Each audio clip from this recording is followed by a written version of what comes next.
구약 성경 다니엘 2장 19절에서 30절, 제가 가진 성경으로는 1233쪽에 있습니다. 구약 성경 1233쪽에 있는 다니엘 2장 19절에서 30절까지 말씀을 저와 여러분 한 절씩 교독하시고 마지막 30절은 합독하도록 하겠습니다. 이에 이 은밀한 것이 밤에 환상으로 다니엘에게 나타나 보이매 다니엘이 하늘에 계신 하나님을 찬송하니라.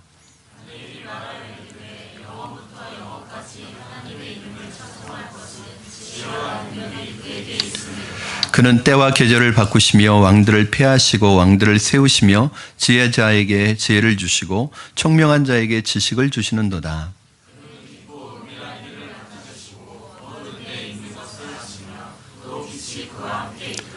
나의 조상들의 하나님이여, 주께서 이제 내게 지혜와 능력을 주시고 우리가 주께 구한 것을 내게 알게 하셨사오니 내가 주께 감사하고 주를 찬양하나이다.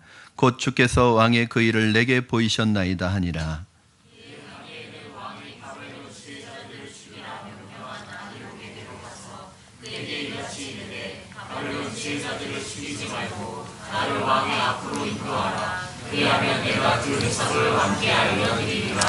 이에 아리욱이 다니엘을 데리고 급히 왕 앞으로 들어가서 아뢰되 내가 사로잡혀온 유다 자손 중에서 한 사람을 찾아내었나이다. 그가 그 해석을 왕께 알려드리리다 하니라.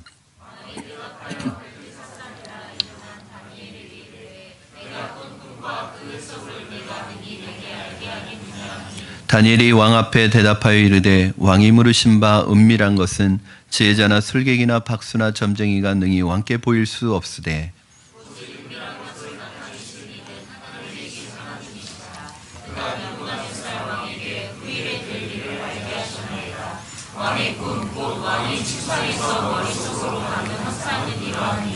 왕이여, 왕이 침상에서 장래일을 생각할 때 은밀한 것을 나타내시는 이가 장래일을 왕에게 알게 하셨사오며 내게 이 은밀한 것을 나타내심은 내 지혜가 모든 사람보다 낫기 때문이 아니라 오직 그 해석을 왕에게 알려서 왕의 마음으로 생각하던 것을 왕에게 알려주려 하심이니라.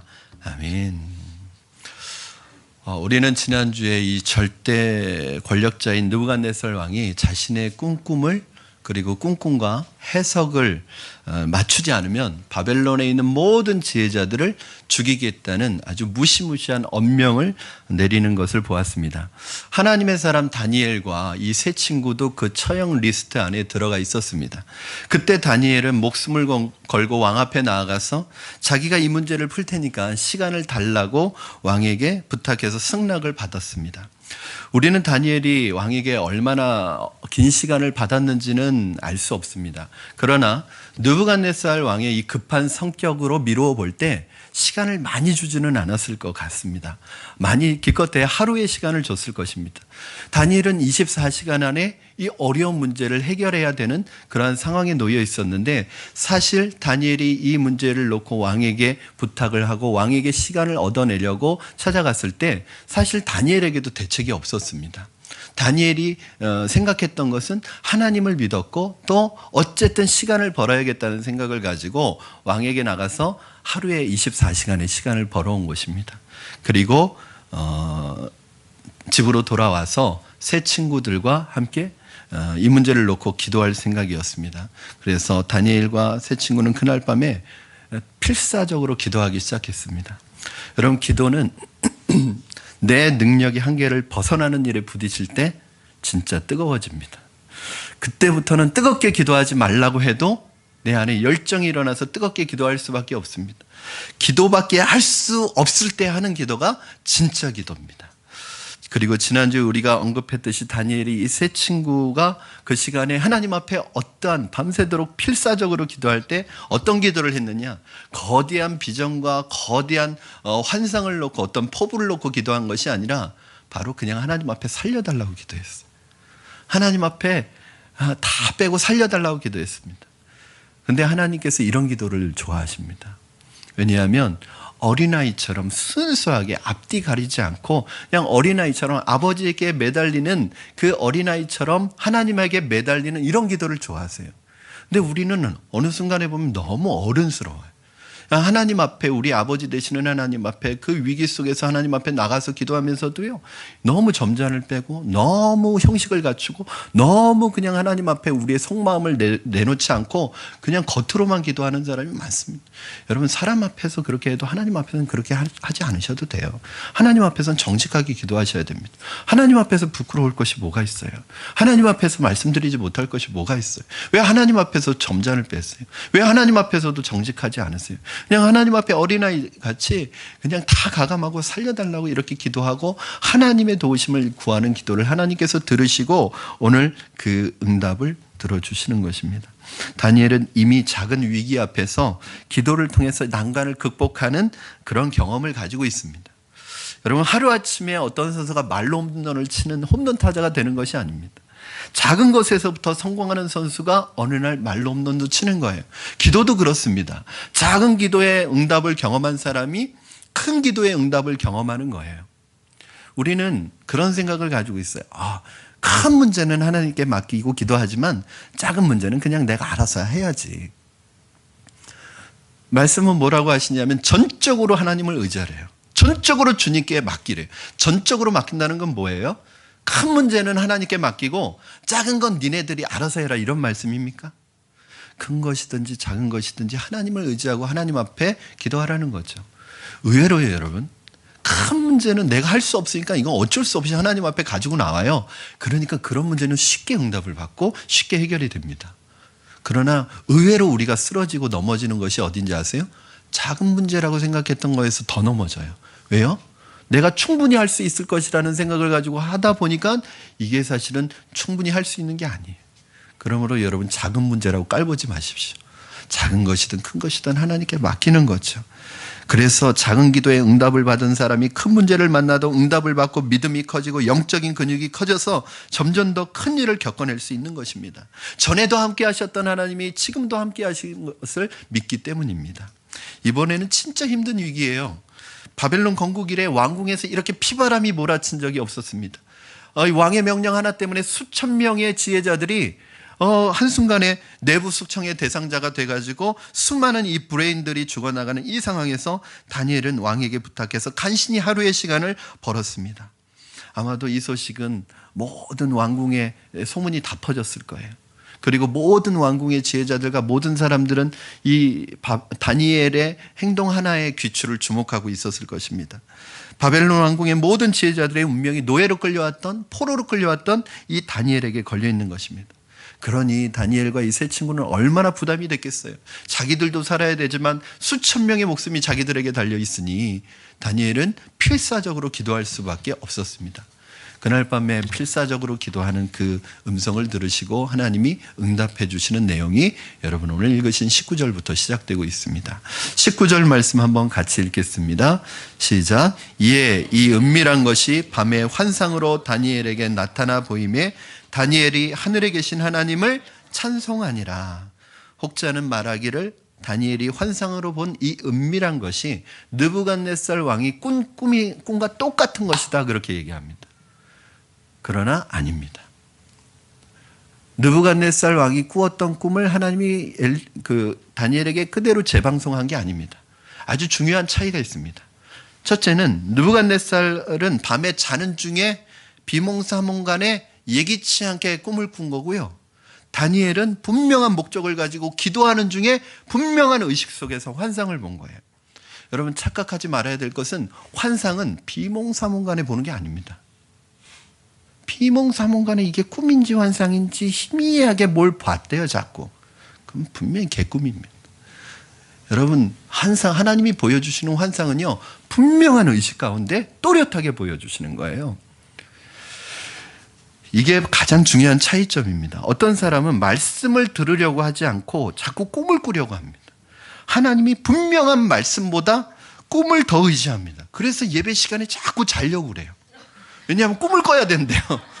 말씀을 들어야 되는데 꿈을 꿔야 된다는 거예요. 그럼 막 꿈을 꾸면 계시는 그런 게 아니에요. 계시는 자꾸 그렇게 의도적으로 압박해서 하나님으로부터 받아내는 게 아니라 계시의 모든 결정권은 하나님이 결정하십니다. 여러분, 하나님이 누구에게 어떤 계시를 보여주실지 저는 순전히 하나님의 결정이라고 생각합니다. 내가 노력해서 하나님의 계시를 얻어내는 게 아니에요. 하나님께서는요, 느부갓네살이 이 꿈을 처음부터 꾸게 하실 때 다른 계획이 있으셨어요. 하나님은 느부갓네살은 죽었다 깨어나도 이 꿈을 해석할 수 없다는 걸 알고 계셨어요. 그리고 그 나라에 있는 온갖 지혜자들, 이미 꿈을 잘 해석한다고 하는 모든 지혜자들도 이 꿈을 해석할 수 없다는 걸 주님은 미리 알고 계셨어요. 그러면 누구만 이 꿈을 해석할 수 있느냐? 하나님께서 꿈과 환상을 해석할 줄 아는 다니엘만 이 꿈을 해석하도록 벌써 계획이 다 세워져 있는 거예요. 그래서 다니엘을 통해서 하나님께서는 이 꿈을 해석하시고, 다니엘을 통해서 하나님을 드러내시고, 다니엘 하나 목숨 살리는 게 문제가 아니라 이 꿈을 해석해서 하나님을 드러내고, 다니엘, 그 포로 출신인 다니엘이 이 바벨론이라는 대제국에서 아무리 노력해도 정상적인 방법으로는 영향력 있는 리더의 자리에 올라갈 수 없기 때문에 하나님께서 이 고난이란 특별한 방법을 통해서 다니엘을 순식간에 최고 위치에 올려놓는 이런 계획을 가지고 계신 거예요. 사랑하는 여러분, 이걸 언제부터 준비하셨느냐? 벌써 처음부터 준비하고 계셨습니다. 사랑하는 여러분, 하나님이 여러분의 인생을 이렇게 준비하고 계세요.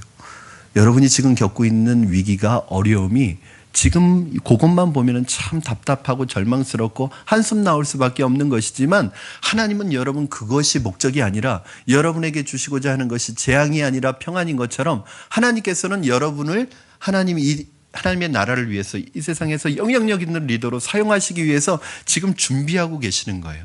하나님을 사랑하는 자, 그 뜻대로 부르심을 입은 자들에게는 모든 것이 합력하여 선을 이루는 것처럼, 지금 여러분이 겪고 있는 그 위기는 위기가 아니라 기회라는 것을 여러분 꼭 기억하시기 바랍니다. 그래서 하나님께서 그 비전을 다니엘에게 보여주신 거예요. 그리고 둘째로, 느부갓네살은 하나님의 섭리를 단편적으로 희미하게 보았지만 영적인 눈이 없으니까 그 계시를 보아도 해석을 못하는 거예요. 그러나 다니엘은 전체적으로 명확하게 하나님의 섭리를 보고 이해한 것입니다. 성령의 사람은 환상을 볼 뿐만 아니라 그 환상과 계시를 해석해내는 능력이 있습니다. 여러분, 예언에는 세 단계가 있습니다. 계시가 있고요, 그 다음에 그 계시를 해석하는 해석의 단계가 있고, 해석한 그 계시를 내 삶에 적용하는 적용의 단계, 이렇게 세 단계로 나누어집니다. 첫째로, 계시는 느부갓네살 왕도 봤다는 거예요.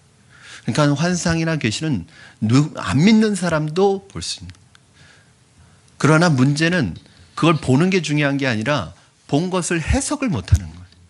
이 해석은 누구만 할 수 있느냐면 영적인 사람이었던 하나님의 영으로 충만했던 다니엘만 해석할 수 있는 것입니다.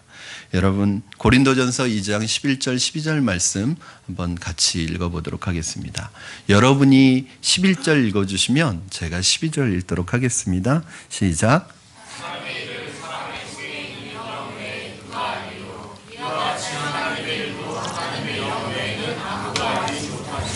우리가 세상의 영을 받지 아니하고 오직 하나님으로부터 온 영을 받았으니, 이는 우리로 하여금 하나님께서 우리에게 은혜로 주신 것들을 알게 하려 하심이라.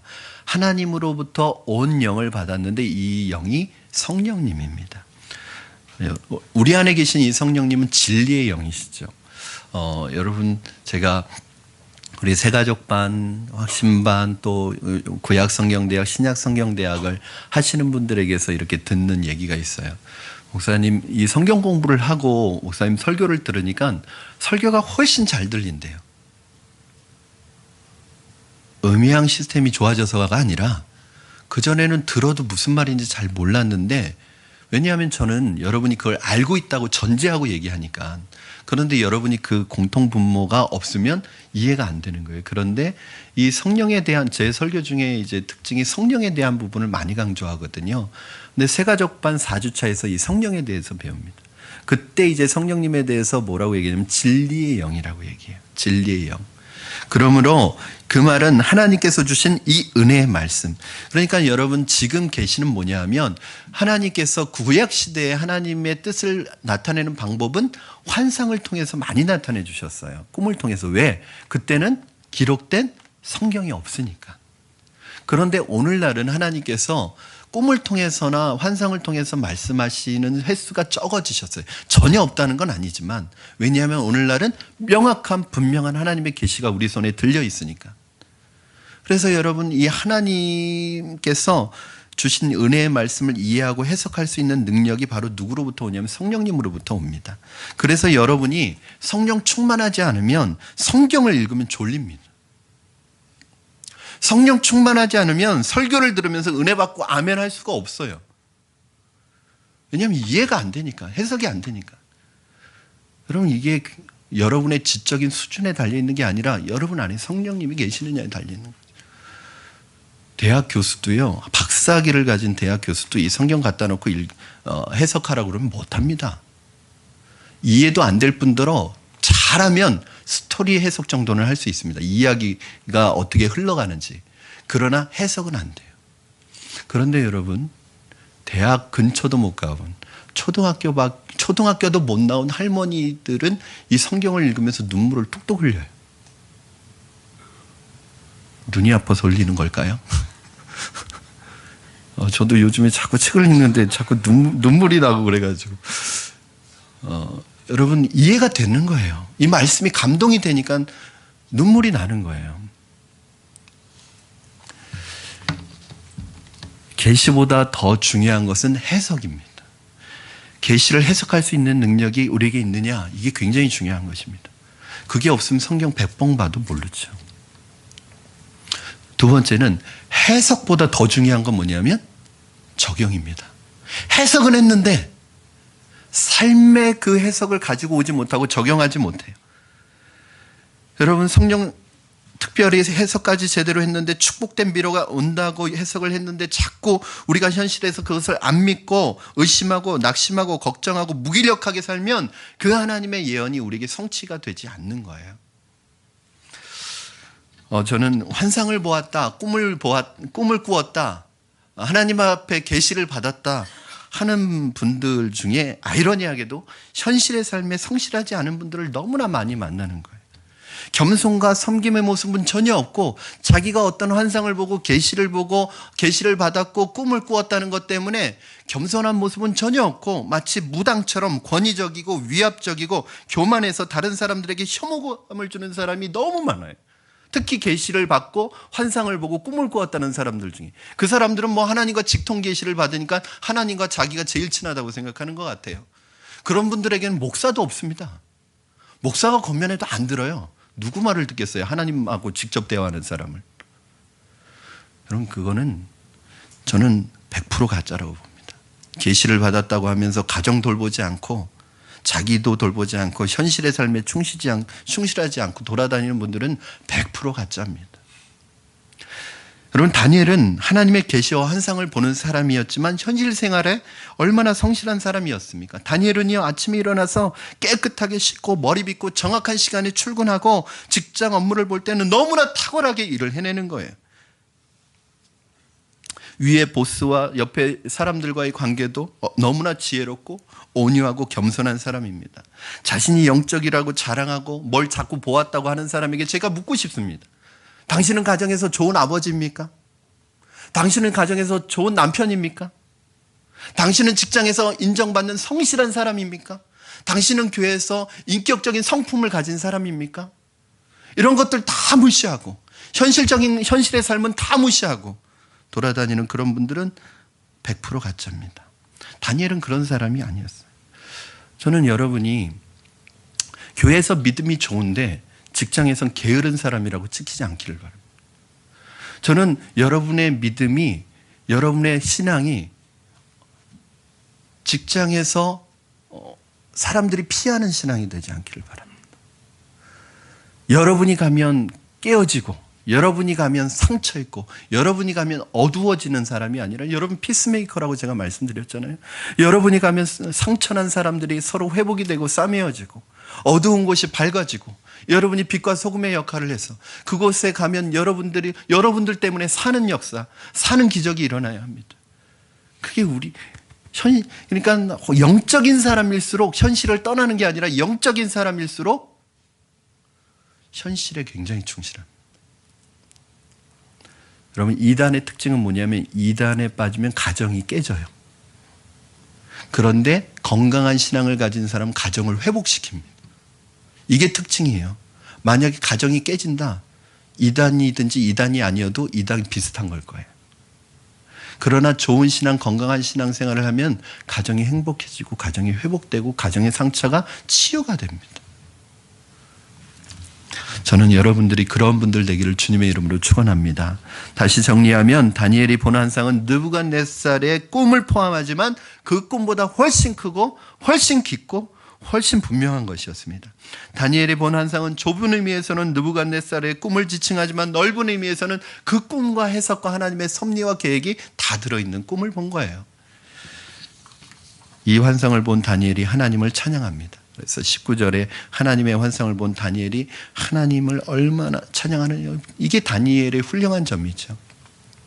신앙인의 분명한 우선순위가 있습니다. 감사 찬양이 먼저 터지는 거예요. 보통 사람 같으면 이 힘든 상황에서 환상을 봤을 때 어떠한 반응이 나올까요? 지금 어떤 상황입니까? 전 왕궁에 다니엘을 주시하고 있습니다.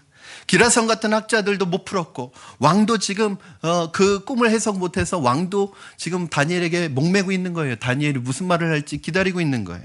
이러한 상황에서 이 문제만 풀면 다니엘은 출세가 보장되어 있는 이러한 상황 속에서 다니엘이 이 환상을 보았고 이 꿈을 해석을 했습니다. 그러면 다니엘의 마음속에 자기를 좀 드러내고 싶은 마음 들지 않았겠어요? 자랑하고 싶은 마음 들지 않았겠어요? 이거 내가 한 거야. 왕이시여, 내가 이 꿈을 해석했는데 나를 어떤 자리에 세워주시겠습니까? 저를 어떻게 대우해 주시겠습니까? 이렇게 할 수도 있잖아요. 그러나 다니엘은 그 순간 자기를 드러내는 게 아니라 하나님 앞에 무릎을 꿇고 눈물을 흘리면서 하나님을 찬양하기 시작합니다. 아마 한순간에 긴장이 팍 풀린 것 같아요. 왜냐하면 다니엘 지금 나이가 몇 살이죠?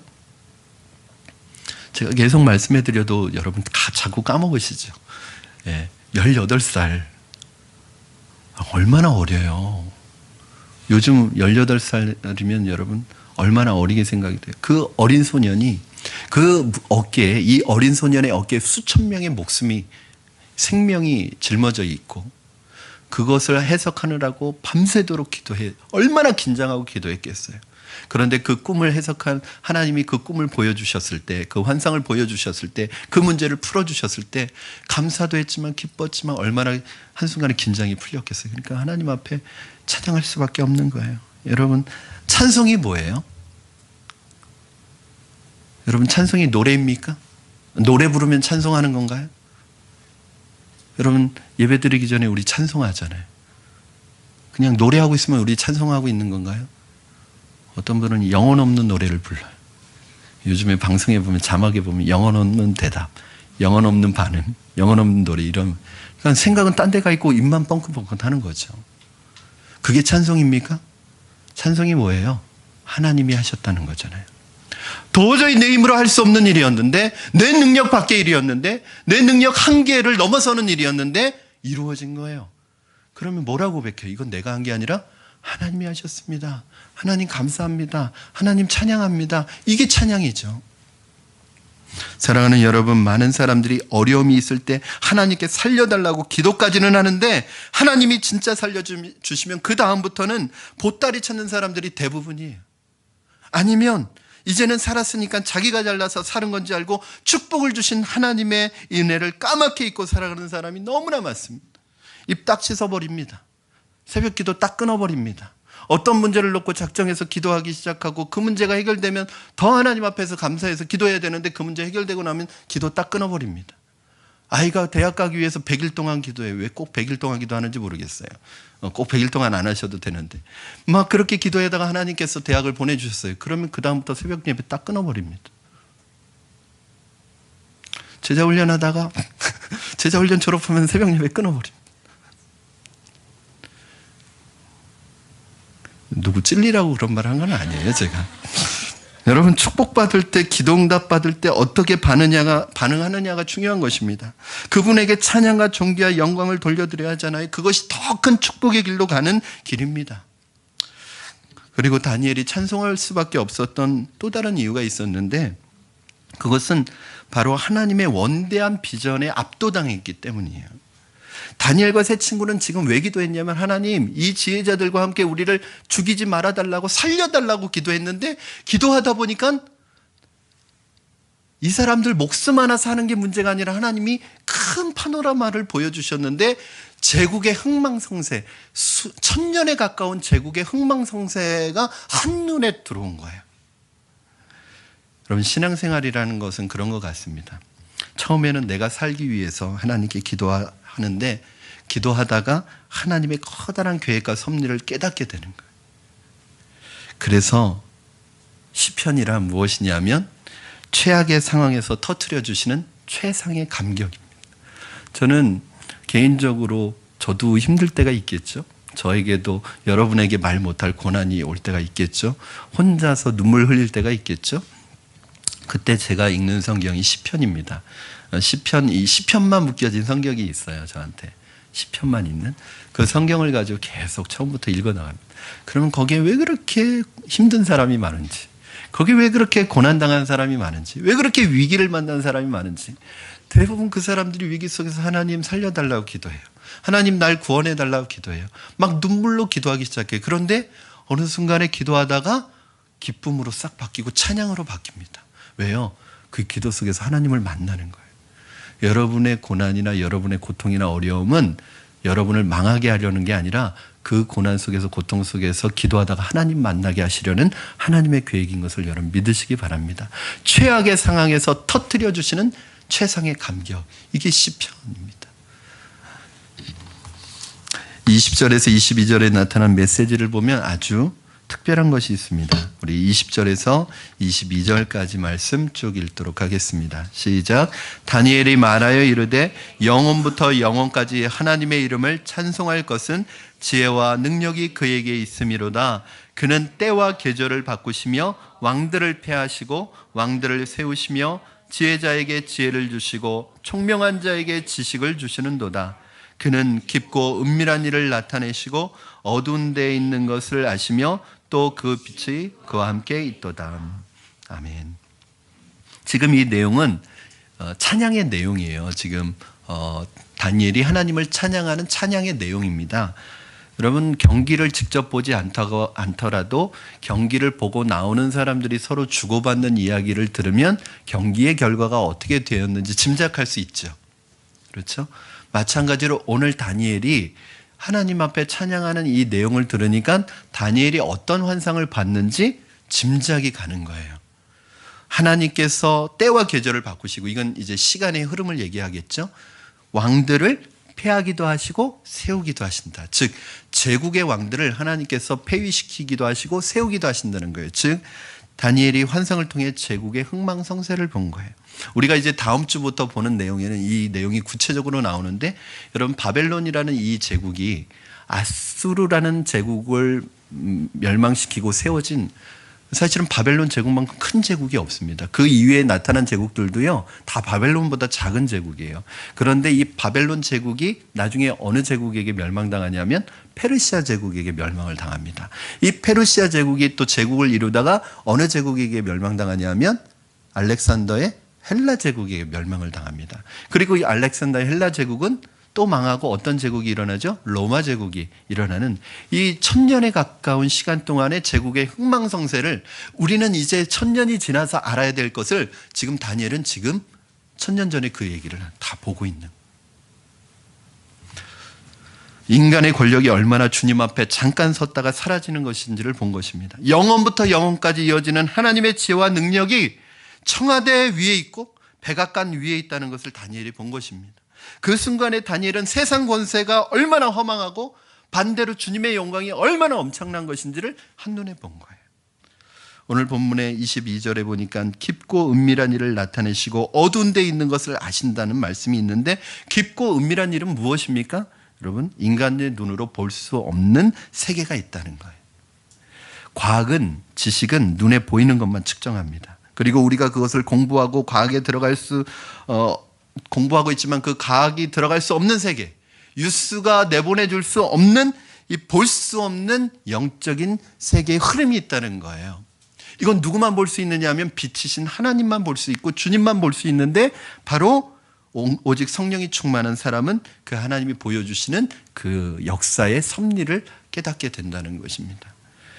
자, 다니엘이 이제 그걸 본 거예요. 우리 고린도전서 2장 9절 10절 말씀 한번 여러분께서 읽어주시면 감사하겠습니다. 시작.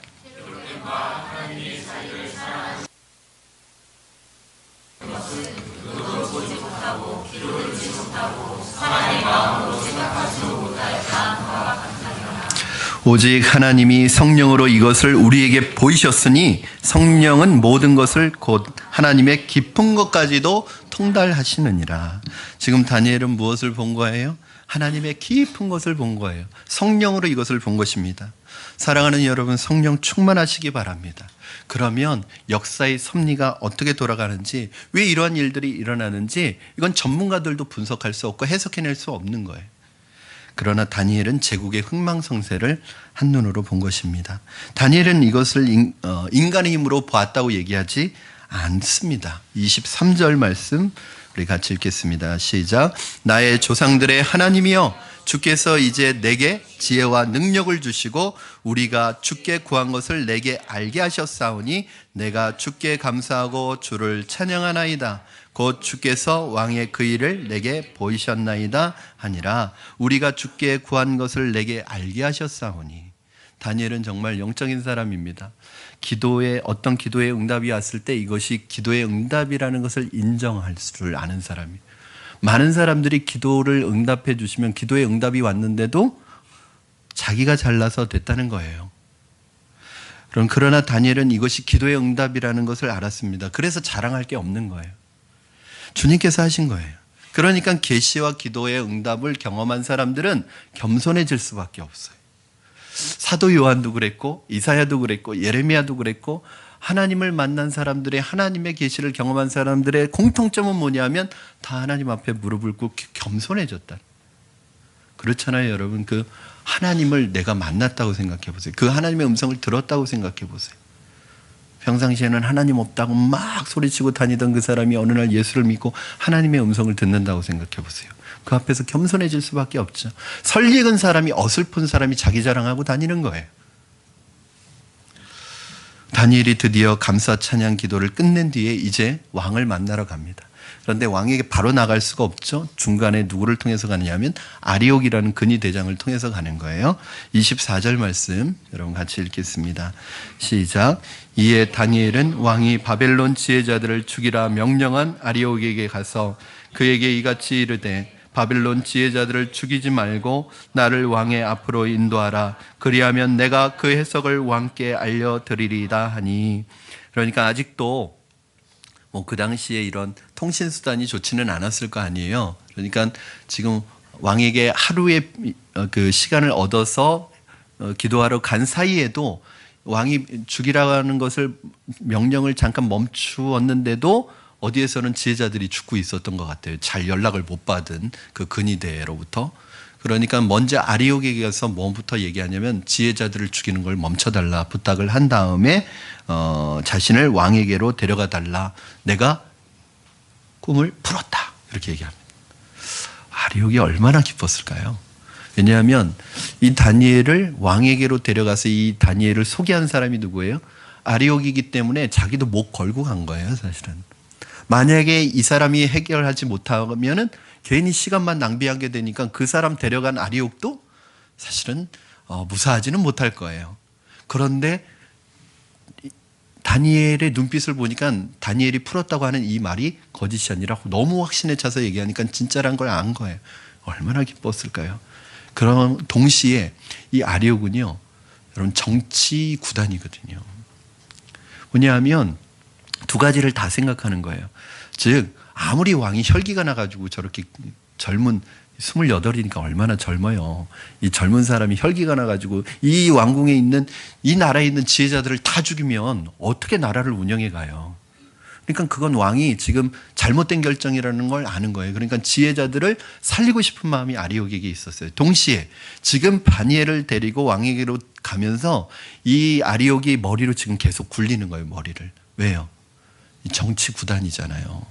다니엘의 눈빛을 보니까 진짜로 해석했네. 그러면 다니엘이 가서 이것을 말할 때 다니엘은 엄청난 상을 받을 거란 말이에요. 그러면 이 사건이 자기에게 어떠한 유익이 올지를 벌써 계산하는 거예요. 그래서 이 다니엘이 꿈을 푼 사건을 자기에게 좋은 쪽으로 이끌어오려고 지금 머리를 굴리는 거예요. 그 결론이 25절입니다. 자, 25절 한번 읽겠습니다. 시작. 이에 아리옥이 다니엘을 데리고 급히 왕 앞으로 들어가서 이르되 내가 사로잡혀온 유다 자손 중에서 한 사람을 찾아내었나이다. 그가 그 해석을 왕께 알려드리리이다 하니라. 여러분 좀 뭐 이상하죠? 다니엘이 지금 왕을 만나러 온 게 처음입니까? 지금 세 번째 만나러 온 거예요. 그런데 무슨 새삼스럽게 또 소개를 해요? 이 아리옥이 무슨 말 하고 싶은 거예요? 내가 했습니다. 이 얘기하고 싶은 거잖아요. 왕이요, 이 다니엘 내가 소개했습니다. 내가 찾아냈습니다. 그러니까 내 공로를 잊지 말아 주십시오. 이렇게. 저는 하나님께서 하나님의 사람을 하나님의 자리로 올리시기 위해서 이런 정치적인 사람도 사용하시고 이용하시는 것을 보게 됩니다. 여러분, 세상의 권력자들과 힘 있는 자들은 여러분이 두려워야 될 세상이 아니라 바로 하나님의 사람들을 돕는 사람으로 바뀔 줄로 믿습니다. 그게 사실은 하나님의 사람의 특권 아니겠습니까? 드디어 느부갓네살 왕과 대면이 시작됩니다. 첫 번째, 두 번째 느부갓네살 왕과 만날 때와는 지금 만나면 차원이 다른 거예요. 이제는 전 왕궁이 다니엘을 집중하고 있습니다. 왜냐하면 수천 명의 목숨이 다니엘에게 달려있기 때문입니다. 얼마나 긴장되고 떨리는 순간이겠어요. 어지간한 사람 같으면 다리가 떨려가지고 서 있지도 못할 거예요. 아마 왕도 어저께까지만 해도 반신반의했을 것입니다. 모든 베테랑 지혜자들과 학자들도 못 푸는 것을 이 작은 소년이 풀 수 있을까? 그런데 풀어가지고 온 거예요. 믿을 수 없는 일입니다. 그래서 왕이 뭐라고 질문하는 것이냐면 26절 이렇게 왕이 질문합니다. 같이 읽겠습니다. 시작. 왕이 대답하여 벨드사살이라 이름한 다니엘에게 이르되 내가 꾼 꿈과 해석을 내가 능히 내게 알게 하겠느냐 하니. 여러분, 지금 이 상황에서 누가 갑이고 누가 을입니까? 다니엘이 갑이죠. 왜냐하면 목마른 사람이 을이죠. 물 가지고 있는 사람이 갑이죠. 그런데 왕이 또 체면이 있잖아요. 그러니까 알려줄래? 알려달라고 얘기하지 않고 뭐라 그래요? 내게 알게 하겠느냐? 이 거드름을 피우는 거죠. 여러분, 어지간한 사람 같으면 이 왕의 위험 있는 목소리, 사실은 다니엘이 왕 앞에 불려왔어도요, 왕 앞에 바로 있는 게 아니라 한 80m는 떨어져 있었을 거예요. 왜냐하면 그 왕 주위에 근위대들이 포진하고 있고 문무백관이 쭉 도열하고 있기 때문에 왕 앞에 와도 바로 왕의 면전까지 못 가죠. 그 위험, 바벨론 왕의 위험, 왕궁의 위험 앞에서 사실은 다 기가 죽을 수밖에 없잖아요. 그런데 다니엘은 그런 세상의 위험이나 왕의 위험, 왕의 포스에 전혀 두려움을 느끼지 않습니다. 왜 그렇죠? 다니엘은 봤거든요. 뭘 봤어요? 왕을 폐하하는 것을 봤거든요. 하나님이 제국의 그 의리의리한 제국과 왕들이 하나님의 손에 의해서 내려오기도 하고 올라가는 걸 봤거든요. 지금 저렇게 앞에서 거드름 피우고 폼 잡고 있지만 저 얼마 안 가서 왕위에서 내려올 걸 다니엘은 다 알고 있는 거예요. 그러니까 뭐가 겁나겠어요? 여러분, 우리가 이 세상을 두려워하는 이유는 무엇인지 아세요? 하나님의 영광을 보지 못하기 때문에 두려워하는 것입니다. 우리가 세상보다 강해서 세상을 두려워하지 않는 것이 아니라 하나님의 영광을 보았기 때문에 세상을 두려워하지 않는 것입니다. 그래서 다니엘은 처음부터 본론을 얘기해 주지 않죠. 일단 기선제압하고 들어갑니다. 27절, 28절 같이 읽겠습니다. 시작. 다니엘이 왕 앞에 대답하여 이르되 왕이 물으신 바 은밀한 것은 지혜자나 술객이나 박수나 점쟁이가 능히 왕께 보일 수 없으되 오직 은밀한 것을 나타내시는 이는 하늘에 계신 하나님이시라. 그가 느부갓네살 왕에게 후일에 될 일을 알게 하셨나이다. 왕의 꿈 곧 왕이 침상에서 머릿속으로 받은 환상은 이러하니라. 다니엘의 말이 무슨 말입니까? 느부갓네살 왕은 전 세계를 제패한 정복자입니다. 여러분, 나폴레옹이 무슨 말을 했죠? 내 사전에는 불가능이 없다, 이런 말을 했죠. 이 나폴레옹만 이런 말을 하는 게 아니라 세계를 제패하는 제국의 정복자들은 다 자기를 그렇게 생각해요. 내게 불가능이 없다. 내 생애에 불가능이 없다. 뭐든지 할 수 있다고 생각하는 거죠. 그러나 이 꿈 앞에서 느부갓네살은 아이와 같이 무능력한 사람이 되어버립니다. 자신도 꿈을 못 풀고 자신이 자랑하는 그 바벨론 제국의 그 뛰어난 학자들도 이 꿈을 푸는 사람이 하나도 없고, 자신들이 그렇게 지금 섬겨왔던 바벨론의 신들도 이 꿈을 못 푸는 거예요. 그들이 전 세계를 정복했을지는 몰라도 수많은 인재들을 끌어와 가지고 거기에서 훈련시키고 그 인재를 가지고 있을지는 몰라도 그들의 겉으로 드러난 능력은 아무것도 아니라는 거죠. 이걸 무능력한 이것을 비웃고 있는 거예요. 그러면서 정말 하고 싶었던 얘기 뭐예요? 여기에서 왕도 지혜자도 바벨론의 신도 할 수 없는 일을 우리 하나님은 하신다. 오늘 왕이 이 사실을 확인하게 될 것입니다. 여러분, 이제 18살밖에 안 된 그 소년이 그 제국의 왕 앞에서 어떻게 이렇게 당당할 수가 있습니까? 사랑하는 여러분, 세상 앞에서 기죽기 싫으면 성령 충만하시기 바랍니다. 하나님의 능력으로 충만해지면 그 누구 앞에서도 여러분 기죽지 않을 것입니다. 비굴해지지 않을 것입니다. 다니엘이 한 번 더 왕의 기를 죽여버립니다. 29절에 보니까 왕이 침상에서 장래일을 생각할 때 다니엘은 왕의 꿈만 마친 것이 아니라 왕이 꿈을 꾸고 있을 때 모습까지 마치는 거예요. 왕이 깜짝 놀랍니다. 폐하께서 이 나라 장래일을 고민하다가 그러다가 잠이 드셨군요. 그러니까 이거는 왕밖에 모르는 거거든요. 그러니까 깜짝 놀라는 거예요. 여러분, 오너들은 잠을 잘 못 잡니다. 직원들은 퇴근하면 끝인데 오너는 퇴근이 없습니다. 밤에도 경쟁사들과 어떻게 경쟁할까, 어떻게 자금을 끌어올까, 어떻게 빚을 갚을까, 이런 여러 가지 고민 때문에 밤새도록 고민하는 게 사실은 오너입니다. 제가 신학교 다닐 때 어떤 책을 읽었냐면 잠들지 않는 사역자, 이런 책을 읽었어요. 사실은 그때도 제가 신학교 때도 하루에 한 4시간 정도밖에 안 자는 것을 제 그 후배들이나 동료들은 다 알고 있었어요. 제가 그 책을 읽고 있으니까 지금은 이제 군정 목사로가 있는 그 동생 목사가 오더니 지금도 안 자면서 잠들지 않으려고요. 그렇게 얘기를 하더라고요. 그러면 오너들은, 사실은 리더들은 잠들 수 없습니다. 여러분, 작은 회사를 운영하는 이 오너들도 그렇게 잠이 안 와서 회사 걱정을 하는데, 이 대제국 바벨론 제국을 경영하는 이제 왕위에 오른 지 2년밖에 안 되는 이 28살의 이 젊은 왕이 얼마나 나라에 대한 근심이 많겠어요. 그래서 그 나라에 대해서 장래일을 걱정하고 있는 그때에 하나님께서 꿈을 보여주신 거예요. 이게 무슨 말입니까? 하나님이 당신 위에 있습니다, 이 말이죠. 왕은 다니엘에게 완전히 기선을 제압당했습니다. 아마도 이것을 알아맞히고 이것을 얘기할 때 왕은 막 전율이 느껴졌을 거예요. 야, 내가 그동안 섬겨왔던 바벨론의 신들은 잡신이구나. 하나님은 다르구나. 하나님의 위엄과 하나님의 능력은 확실히 다르구나. 그리고 다니엘이 말합니다. 후일에 될 일을 보여주셨습니다. 이것을 정확한 번역으로 하면 후일에 반드시 되어질 일들을 보여주셨습니다. 무엇을 말하는 거예요? 바벨론 왕궁의 어전에서 결정하는 것이 역사가 되는 것이 아니라 하나님의 결정이 인간의 역사를 만들어가는 것입니다. 여러분, 백악관의 참모회의가 세계 역사를 이끌어가는 게 아닙니다. 이 대한민국의 나라의 역사를 이끌어가는 것이 청와대 수석회의가 이끌어가는 것이 아닙니다. 이 나라의 역사와 세계의 역사와 세상의 역사는 하나님의 손에 의해서 이끌려가게 되어 있습니다. 그래서 우리가 그 하나님의 계획을 알아야지, 하나님의 세계 경영을 우리가 알아야지 우리가 하나님에게 쓰임받을 수 있는 거예요. 저는 그 계시가, 특별히 여러분 그 계시를 보지 않아도 됩니다. 그 계시가 여기에 다 있습니다. 그 다니엘이나 수많은 선지자들이 봤던 계시가 이 안에 다 있습니다. 우리 자녀들, 그리고 우리 젊은 30, 40대 여러분, 그렇다고 50대는 서운해하지 마시기 바랍니다. 다 포함됩니다.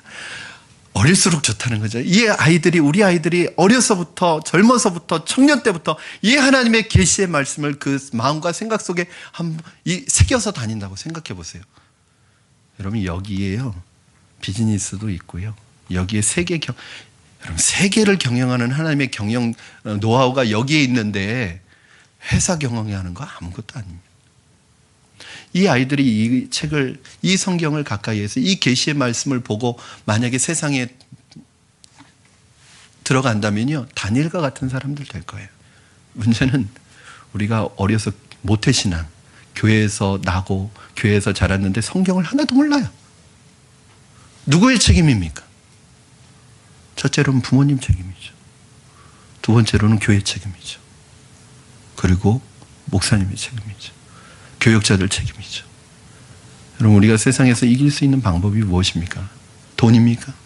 인기입니까?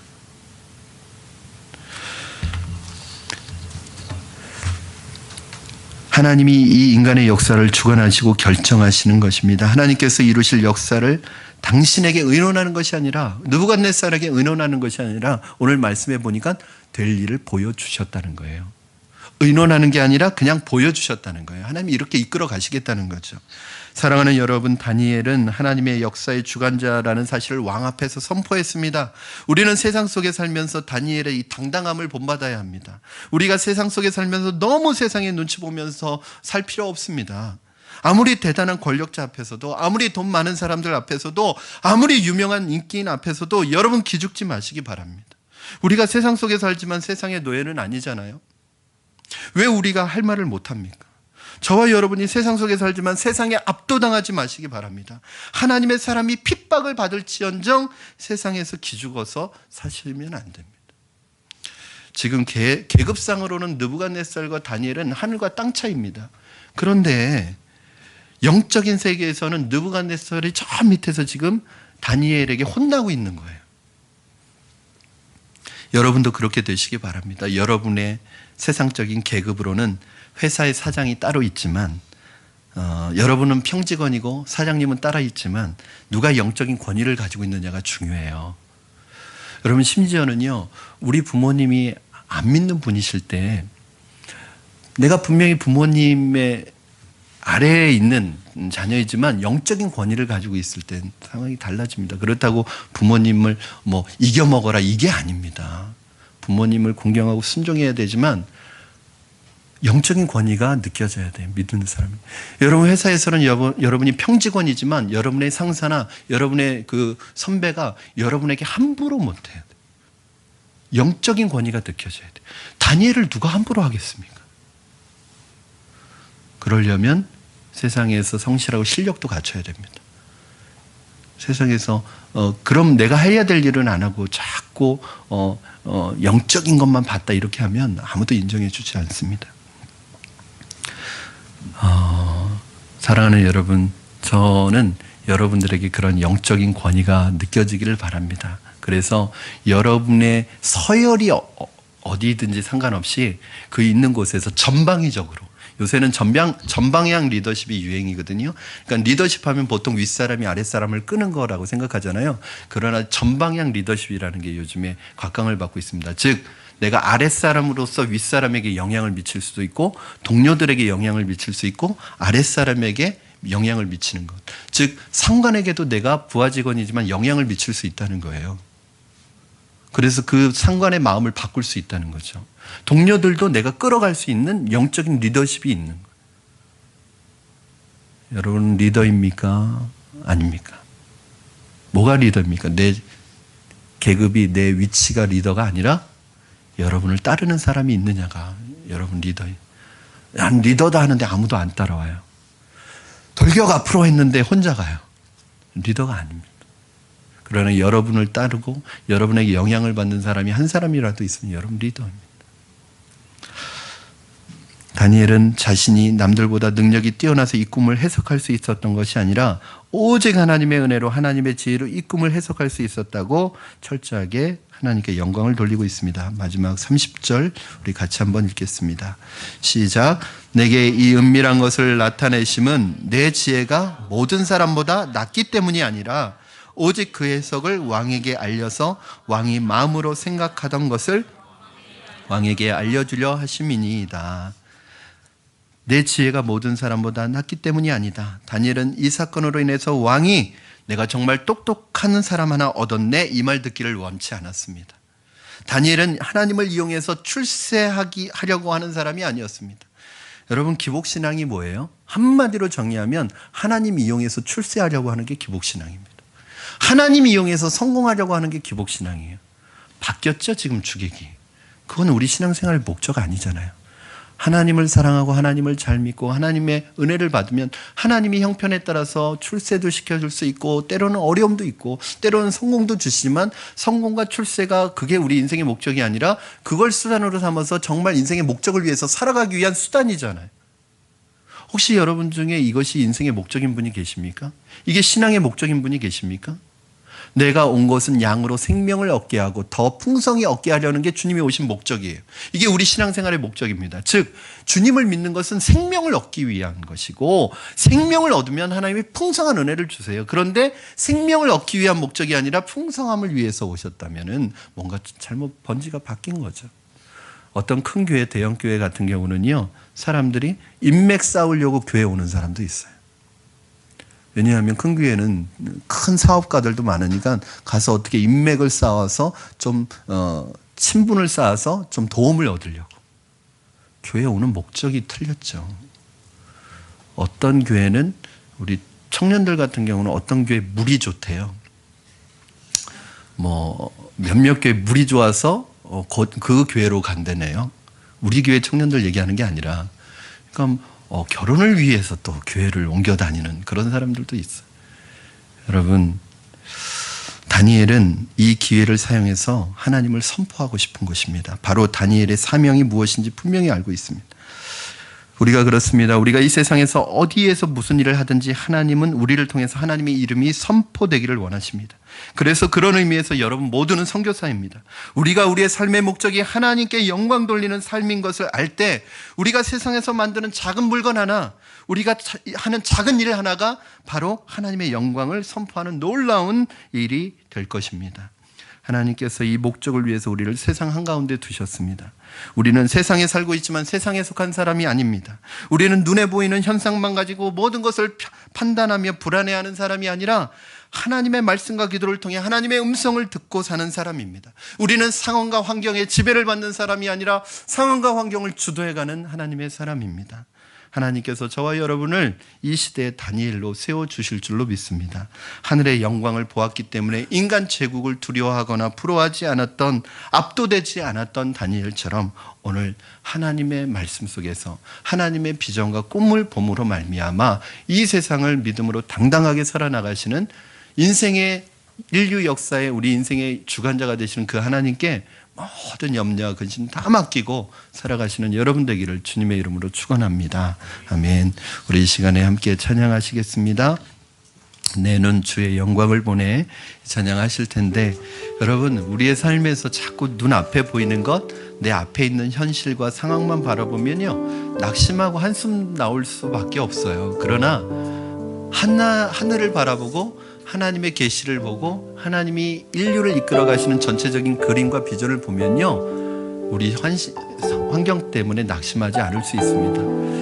혹시 여러분 근심과 걱정과 염려를 가지고 왔다면 우리 인생의 주인 되시고 인류 역사의 주인공 되시는 그 하나님께 그냥 다 맡기시기 바랍니다.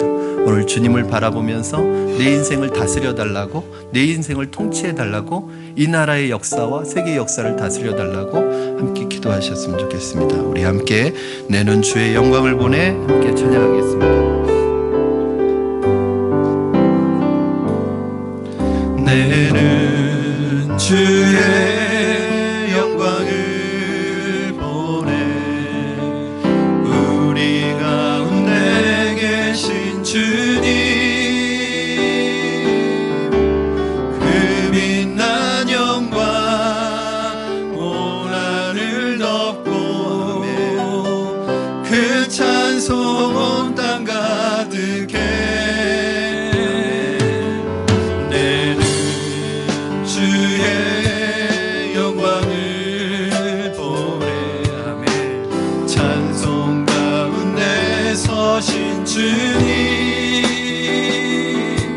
주님의 얼굴을 온 세상 향하네. 권능의 발을 드셨네. 주의 영광 이곳에